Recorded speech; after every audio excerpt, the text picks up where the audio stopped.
नमस्कार, मैं अर्चना गुप्ता आप सभी का न्यूज वन इंडिया में बहुत स्वागत करती हूं और वक्त हो चला है टॉप एजेंडे का। टॉप एजेंडे में सबसे पहले बात करेंगे लखनऊ की। लखनऊ से बड़ी खबर सामने आ रही है। विश्व के टॉप ट्रेंड में रहा यूपी पुलिस का हैशटैग यूपी पुलिस मंथन विश्व में टॉप ट्रेंड में रहा। सीएम योगी आदित्यनाथ की अध्यक्षता में 27 और 28 दिसंबर को आयोजन हुआ था। वरिष्ठ पुलिस अधिकारियों का इसमें सम्मेलन भी रहा। पुलिस मंथन से जुड़े photo video social media platform x पर साझा हुए। 28 दिसंबर शाम में हैशटैग विश्व में एक्स पर नंबर 1 रहा।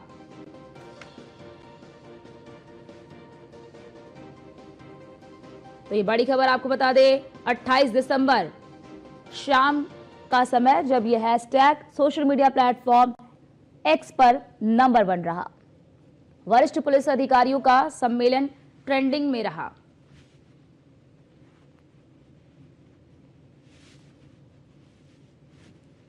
विश्व के टॉप ट्रेंड में रहा यूपी पुलिस मंथन।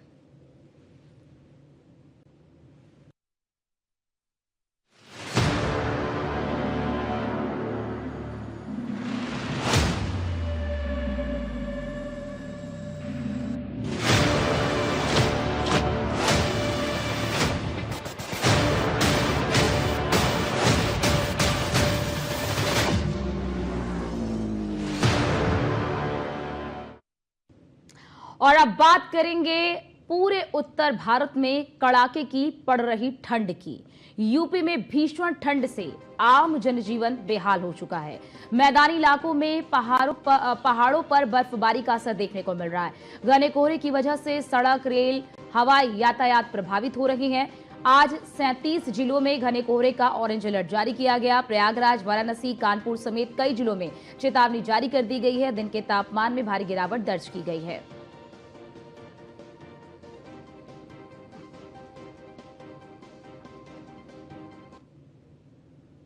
और सीधे आपको लेकर चलते हैं गोरखपुर, जहां पर मुख्यमंत्री योगी आदित्यनाथ जनता दरबार में लोगों की फरियाद को सुनते हुए नजर आ रहे हैं। सीधी तस्वीरें आपको दिखाते हैं। तो जनता दर्शन का ये कार्यक्रम और इस मौके पर बड़ी संख्या में लोग अपनी फरियाद को लेकर पहुंचते हैं। और देखिए, भीषण और कड़ाके की ठंड पड़ रही है और इस बीच भी भीषण कड़ाके की ठंड के बीच भी मुख्यमंत्री योगी आदित्यनाथ का ये जनता दर्शन का कार्यक्रम कभी भी आपने देखा होगा कि स्थगित नहीं होता। जब भी मुख्यमंत्री योगी आदित्यनाथ, चाहे वो गोरखपुर में हो, चाहे वो हो या फिर लखनऊ में हो, वो जनता दर्शन कार्यक्रम लगाते हैं और जनता दर्शन कार्यक्रम में बड़ी संख्या में लोग पहुंचते हैं अपनी फरियाद को लेकर और मुख्यमंत्री योगी आदित्यनाथ सभी की फरियाद को सुनते हैं और संबंधित अधिकारियों को निस्तारण के निर्देश देते हैं। वो भी तस्वीरें आपको दिखाएंगे, लेकिन फिलहाल बात कर रहे हैं कड़ाके की ठंड की। पूरे उत्तर भारत में कड़ाके की ठंड पड़ रही है। खासतौर से अगर उत्तर प्रदेश की बात कर ले तो उत्तर प्रदेश में भीषण ठंड का कहर देखने को मिल रहा है। 37 जिलों में ऑरेंज अलर्ट जारी कर दिया गया। आज भी आप देख रहे होंगे कि सुबह से घना कोहरा छाया हुआ है और मतलब आपको 1 किलोमीटर की दूरी पर भी कुछ भी साफ दिखाई नहीं दे रहा है। हालात इस कदर से खराब हो चुके हैं और आने वाले दिनों में ये धुंध और कड़ाके की ठंड और भी ज्यादा बढ़ सकती है। तो ऐसे में सतर्कता बरतने की भी विशेष आवश्यकता है। और कहां पर किस तरह के हालात बने हुए हैं, लोगों को किस तरह से हालातों का सामना करना पड़ रहा है, कड़ाके की ठंड से बचने के लिए लोग किस तरह के उपाय अपना रहे हैं, ये तमाम जानकारी देने के लिए और तमाम तस्वीरें दिखाने के लिए हमारे साथ हमारे तमाम संवाददाता जुड़ चुके हैं। जितेंद्र गौतम जो आपको गाजियाबाद का हाल बताएंगे कि गाजियाबाद में किस तरह से कड़ाके की ठंड पड़ रही है। संदीप शर्मा आपको आगरा का हाल बताएंगे। मनु सिंह प्रतापगढ़ का आपको हाल बताएंगे। सबसे पहले जितेंद्र, आपका रुख कर लेती हूं। आज तो भयंकर ठंड पड़ रही है, कोहरा ठंड सुबह से ही बिल्कुल छाया हुआ है। ऐसे में लोग किस तरह से इस ठंड से बचने के उपाय अपना रहे हैं?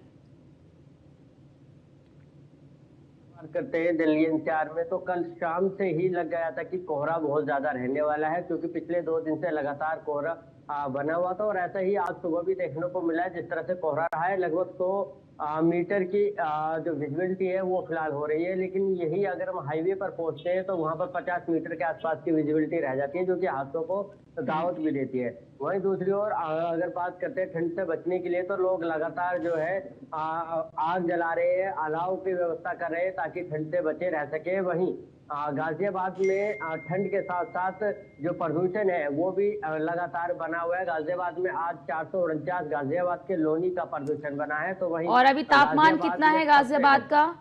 गाजियाबाद का तापमान कितना है? क्योंकि अभी आपने भी देखा होगा जितेंद्र की बीती रात कड़ाके की ठंड पड़ी थी, तापमान बहुत ज्यादा गिर गया था। हाँ जी बिल्कुल, देखिए अगर तापमान की बात करते हैं तो गाजियाबाद में लगभग 7 डिग्री के आसपास का तापमान सबसे न्यूनतम तापमान है। और वही जैसे जैसे दिन चढ़ेगा तो लगभग 20 डिग्री के आसपास का ये तापमान पहुंचने का अंदाजा लगाया जा रहा है। और ये आज का ही नहीं है, लगभग आने वाले 3 दिनों तक इसी तरह का हाल रहने वाला है। नई साल तक इसी तरह की जो चीजें हैं वो सामने आएंगी, क्योंकि लगातार जो ठंड पड़ रही है उससे लोग बेहाल हो चुके हैं। और इसी वजह से गाजियाबाद में भी अब स्कूलों की छुट्टी कर दी गई है। 1 तारीख तक, सॉरी 31 दिसंबर तक सभी स्कूलों को छुट्टी कर दी गई है। नर्सरी से लेकर कक्षा 12वीं तक के सभी बोर्डों की जो स्कूल हैं उनको साफ तौर पर निर्देश दे दिए गए हैं कि आपको स्कूल बंद रखने हैं, क्योंकि ठंड है और ऐसे में बच्चों का बीमार होना लाजमी है, जिसकी वजह से ये जो आदेश है ये आदेश दिया गया है। जी ठीक है, आप हमारे साथ बने रहिए। संदीप का रुख कर लेते हैं, आगरा का भी हाल जान लेते हैं कि ताज नगरी में किस तरह के हालात बने हुए हैं कोहरे और धुंध की वजह से।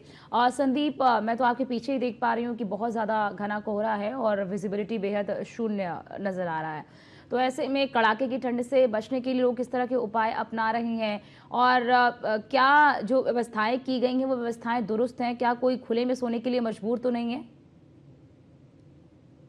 बिल्कुल अर्चना, देखिए अगर मोहब्बत की नगरी आगरा की बात करें तो निश्चित तौर पर आगरा भी ठंड से लगातार यहाँ पर जो ठंड है और कोहरा है वो जारी है। हालांकि पिछले 2 दिन कोहरा लोगों को देखने को नहीं मिला।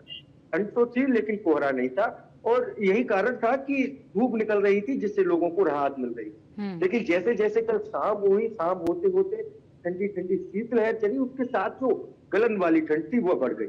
और इसके साथ साथ देर शाम कोहरा भी इतना हो गया कि जो दृश्यता थी वो बिल्कुल शून्य हो गई। यही कारण रहा कि तमाम जो लोग थे उनको सड़कों पर चलने पे भारी समस्याओं का सामना करना पड़ा। गाड़ी बिल्कुल रेंग रेंग कर चली, यातायात भी कहीं ना कहीं बाधित हुआ। और आज सुबह की बात करें तो आज सुबह भी आप मेरे पीछे देख रहे हैं कि गाड़ियां हैं वो लाइट जलाकर निकल रही है और दृश्यता बहुत कम है। धीमे धीमे अभी आसार नहीं है कि आज सूर्य भगवान दर्शन दें, तो कहीं ना कहीं लोग हैं जो तमाम वो ठंड से बचने के लिए तमाम तरह के उपाय करते हुए दिख रहे हैं। गांव देहात तक हम देख रहे हैं कि लोग अलाव पर संदीप, कितने दिन से इस तरह के हालात बने हुए हैं? बैठे हुए हैं। संदीप, कितने दिनों से इस तरह के हालात बने हुए हैं? ठंड की बात करें तो देखिए अर्चना, यहाँ ठंड को देखते हुए जो छोटे बच्चे हैं उनकी स्वास्थ्य को देखते हुए जो जिलाधिकारी आगरा है उन्होंने कक्षा 8 तक के जो बच्चे हैं उनके जो स्कूल है उसकी छुट्टियां कर दी गई हैं। यानी कि सरकारी और सरकारी मान्यता प्राप्त और गैर सरकारी है जो तमाम जो सारे स्कूल्स हैं उनकी छुट्टियां कर दी गई हैं। 1 तारीख तक ये छुट्टी जारी रहेगी। ठंड के चलते ये सब फैसला जिलाधिकारी द्वारा लिया गया है। और आगरा की बात करें तो कहीं ना कहीं आगरा में लगातार ठंड बढ़ी हुई है।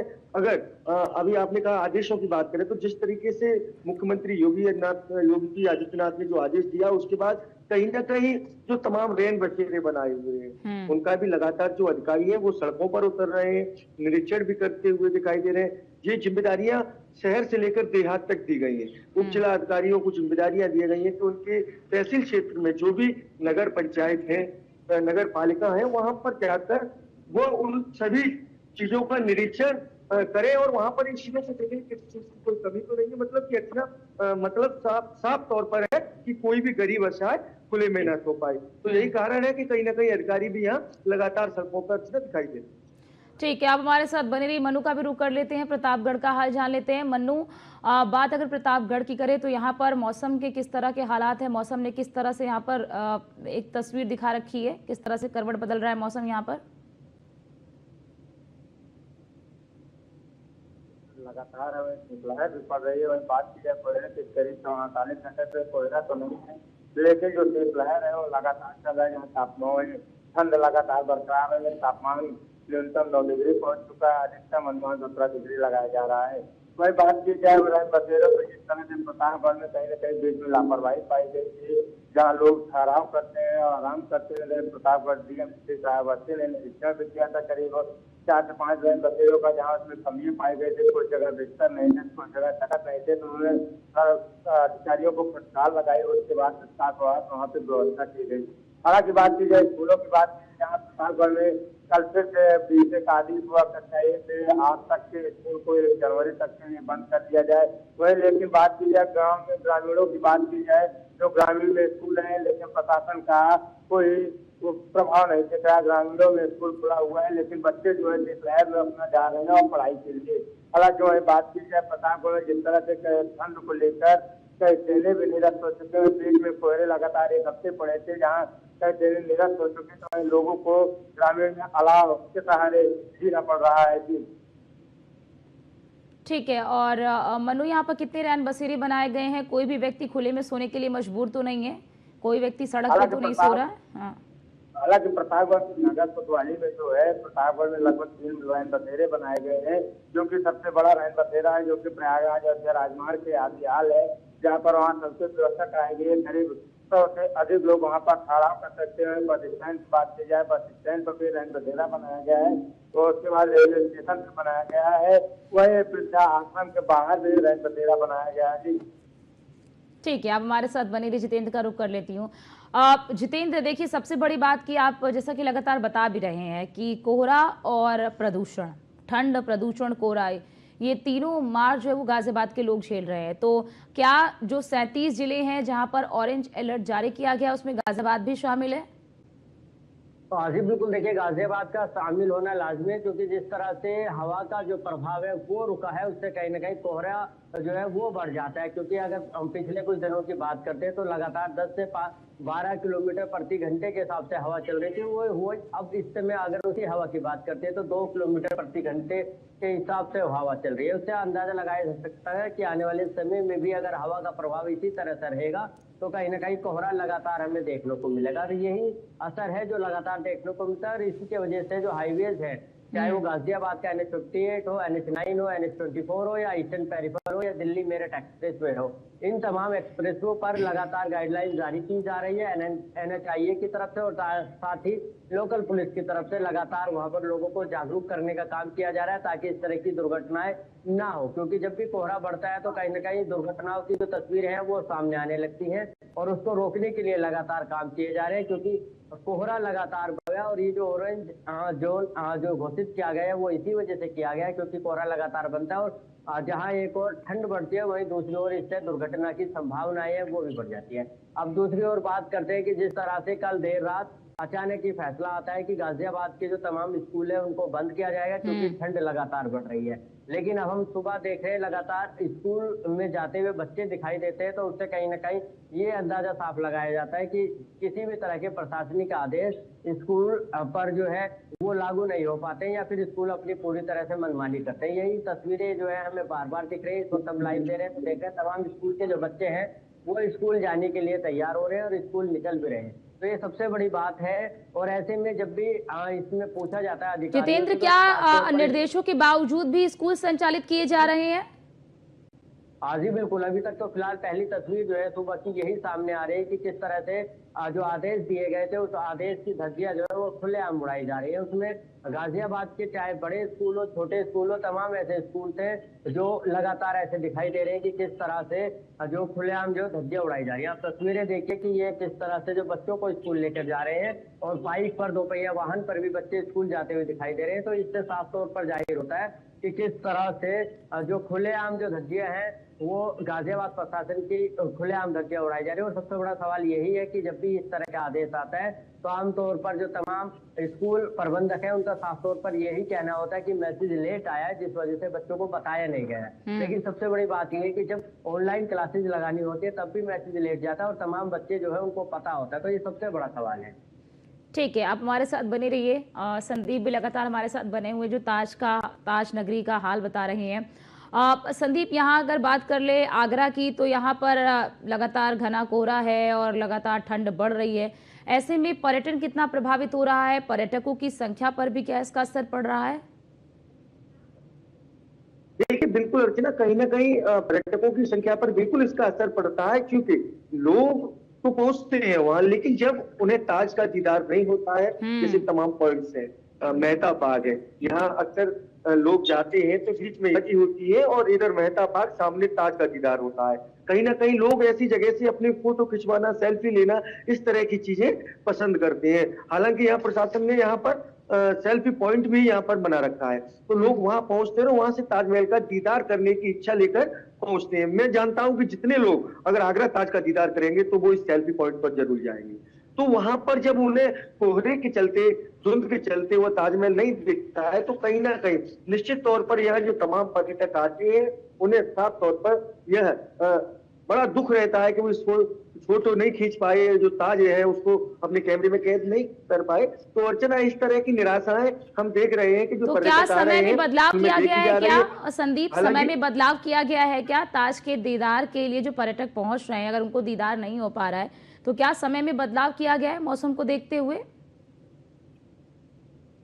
नहीं, देखिए, जो ताज का जो खुलने का जो समय है वही है कि सूर्य उदय होगा, उसके साथ सूर्यास्त तक ये खुलता है। तो लगभग कहीं ना कहीं जो समय है वह सीमा सारणी सिर्फ वही है जो लगातार रहती है, लेकिन पर्यटक केवल फोटो न खींच पाने के चलते इस तरह के उदास दिख रहे हैं। और कहीं ना कहीं ठंड का असर पर्यटकों पर भी पूरी तरह साफ देखा जा रहा है, क्योंकि ठंड में लोग कम निकलते हैं, घर से निकलने से बचते हैं, आवश्यक कार्यों से भी निकलते हैं। तो कहीं ना कहीं पर्यटकों पर सीधा असर यहाँ पर आगरा में देखा जा रहा है। और संदीप, खास तौर से जो जिनकी दिनचर्या ही हर दिन पर निर्भर होती है, जो रोज जीविकोपार्जन करने के लिए घरों से निकलते हैं, जो दिहाड़ी मजदूर हैं, जो ठेले लगाते हैं, जो छोटे छोटे काम करते हैं, रेहड़ी पटरी वाले हैं, वो कितना प्रभावित हो रहे हैं मौसम की इस मार से, इस कड़ाके की ठंड से, इस कोहरे की वजह से? अर्चिता, देखिए, निश्चित तौर पर जिस तरीके से अगर ठंड और कोहरा होता है तो कहीं ना कहीं व्यक्ति का जीवन प्रभावित होता है। जो आम रोज की जन समस्याएं हैं वह भी कहीं ना कहीं बढ़ती दिखती हुई है। जो तमाम ऐसे लोग हैं जो भूमिहीन हैं, जो अपना पालन पोषण कर रहे हैं, केवल मेहनत मजदूरी करते हैं, सुबह निकलते हैं और शाम तक वो घर आते हैं, जब भी उनका परिवार चल सकता है। तो कहीं ना कहीं ऐसे लोगों के लिए भी बड़ी समस्या होती है, क्योंकि एक तो उनको काम मिलना, जैसे तमाम जो लेबर चौक हम देखते हैं कि इस समय हाल ही में जो जाड़ों ठंड का मौसम चल रहा है, कोहरे का मौसम चल रहा है, तो यहाँ पर जो तमाम लेबर चौक होते हैं वहां पर लेबरों की संख्या भारी संख्या में देखी जाती है, क्योंकि लोग कहीं ना कहीं इस चीज से बचते हैं कि ठंड के मौसम में वो अपने घर पर कहीं कंस्ट्रक्शन या अदरवाइज कोई कार्य ना कराएं। और यही कारण रहता है कि काम की थोड़ी सी कमी आती है और लगातार जो लोग हैं वो परेशान रहते हैं। तो ठंड के चलते जीवन भी उनका कहीं ना कहीं प्रभावित होता है। ठंड के मौसम में काम करने में भी थोड़ी उनको समस्याएं आती हैं। तो कहीं ना कहीं जो ऐसे गरीब असहाय लोग हैं जो मेहनत मजदूरी कर अपना जीवन यापन कर रहे हैं, तो उनके लिए भी ठंड की बड़ी समस्या बनी रहती है। साथ ही साथ जिलाधिकारी के जो आदेश है उन्होंने स्पष्ट अर्चना यह भी कहा है कि जो भी तमाम स्कूल्स हैं जो कहीं ना कहीं आदेशों की अवहेलना करते हैं, तो कहीं ना कहीं उन पर सख्त कार्रवाई की जाएगी। और उनको यह बिल्कुल कड़ी चेतावनी दी गई है कि वो ऐसा ना करें। जो आदेश है 1 तारीख तक, 1 जनवरी तक स्कूल को पूरी तरह बंद रखें। अगला आदेश जारी होगा तो उन्हें आगे के लिए बताया जाएगा। तो कहीं ना कहीं इस चीज को देखते हुए आगरा में भी अगर प्रशासन की बात करें तो वो पूरी तरह अलर्ट दिख रहा है। जो उप जिलाधिकारी है उनको जिलाधिकारी ने ये निर्देश दिया है कि इन पूरी जो स्कूल्स हैं उनकी मॉनिटरिंग वह करें। और कहीं ना कहीं योगी आदित्यनाथ ने कहा है कि छोटे बच्चे, स्कूली बच्चे हैं, उनका जो तो क्या संदीप यहाँ पर आदेशों का पालन किया जा रहा है? जैसे अभी जितेंद्र ने बताया कि गाजियाबाद में आदेश का पालन नहीं किया जा रहा, आदेशों की अवहेलना की जा रही है, स्कूल बंद करने के निर्देश दे दिए गए, उसके बावजूद भी स्कूल संचालित किए जा रहे हैं, बच्चे स्कूल जा रहे हैं। तो क्या इस तरह की तस्वीरें आगरा में भी देखने को मिल रही है? देखिए, पिछले 2 दिन की अगर बात करें तो आगरा में बिल्कुल मौसम साफ था, ठंड थी लेकिन कम थी और सूर्य भगवान दर्शन भी दे रहे थे। यही कारण था कि लोगों को समस्याएं नहीं हो रही थी और यही कारण था कि जो बच्चे थे वो लगातार स्कूल जा रहे थे। हालांकि बढ़ती ठंड को देखकर उनके जो समय है उसमें बदलाव अर्चना जी जरूर किया गया था, लेकिन अभी जिस तरीके से ठंड कल शाम से लगातार बढ़ी, यानी कि प्रदेश के सबसे तीसरा ऐसा शहर आगरा रहा जो लगातार बहुत ठंडा रहा। यही कारण रहा कि जिलाधिकारी आगरा ने देर शाम ये आदेश दिया कि 1 जनवरी तक बच्चों के स्कूलों को अवकाश घोषित किया जाता है। तो आज से देखते हैं, लेकिन हालांकि ये पूरा जिम्मा उप जिलाधिकारियों को सौंपा है कि वह देखें और इस जो नियम, उनको जो गाइडलाइंस जारी की है उसका पालन करे। अगर कोई भी स्कूल संचालक इसकी अवहेलना करता है तो उसके खिलाफ कड़ी से कड़ी कार्रवाई की जाए। तो कहीं ना कहीं इस तरह का असर आगरा में देखा जा रहा है और आज से ही जो बच्चे हैं उनकी छुट्टियां चालू हो गई। ठीक है। और जितेंद्र, देखिए, मुख्यमंत्री योगी आदित्यनाथ ने पहले ही कहा था कि अब क्योंकि ठंड बढ़ने वाली है, कड़ाके की ठंड पड़ेगी, कोहरा पड़ेगा, तो ऐसे में गाड़ियों की स्पीड जो है उसे नियंत्रित करना आवश्यक है और गाड़ियों की स्पीड को भी सीमित कर दिया गया था और इसको देखने के लिए जो अधिकारी हैं उनको निर्देश भी दिया गया कि आप धरातल पर जाइए, आप देखिए और सारी चीजों की मॉनिटरिंग करिए। क्या वो नजर आ रहा है, वो तस्वीरें नजर आ रही है? क्या अधिकारी अपने ऑफिस से निकलकर, अपने कमरों से निकलकर आ रहे हैं जमीन पर?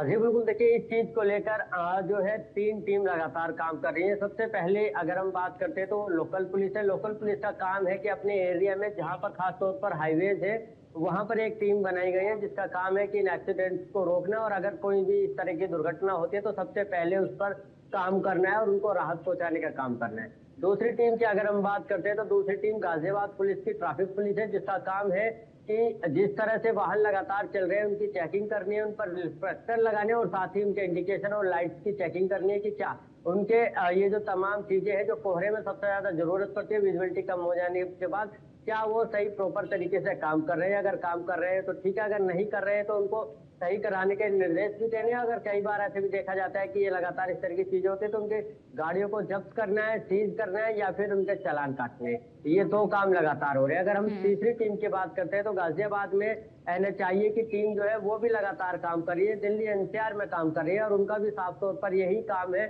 लोगों को जागरूक करना है। क्योंकि कई बार ऐसा देखा जाता है कि बहुत से ऐसे लोग हैं जो कोहरे में गाड़ी पहले कभी चलाई है या नहीं चलाई है या फिर चला रहे हैं, लेकिन किन चीजों का उनको ध्यान रखना है उसको लेकर जागरूकता अभियान चलाया जा रहा है। उनकी गाड़ियों पर रिफ्लेक्टर लगाए जा रहे हैं और साथ ही उनको रोक रोक कर समझाया जा रहा है कि NH9 पर या फिर NH58 पर, मेरठ एक्सप्रेसवे पर, दिल्ली मेरठ एक्सप्रेसवे पर क्या आपको किस तरह से गाड़ियां चलानी है, किस लाइन में रखनी है और कोहरा होता है तो फिर कितनी स्पीड रखनी है, विजिबिलिटी कितनी रहेगी, उस हिसाब से तमाम जो काम है वो किए जा रहे हैं। बहुत शुक्रिया आप सभी का, जितेंद्र आपका, संदीप आपका हमारे साथ जुड़ने के लिए और तमाम जानकारी हमारे दर्शकों तक साझा करने के लिए।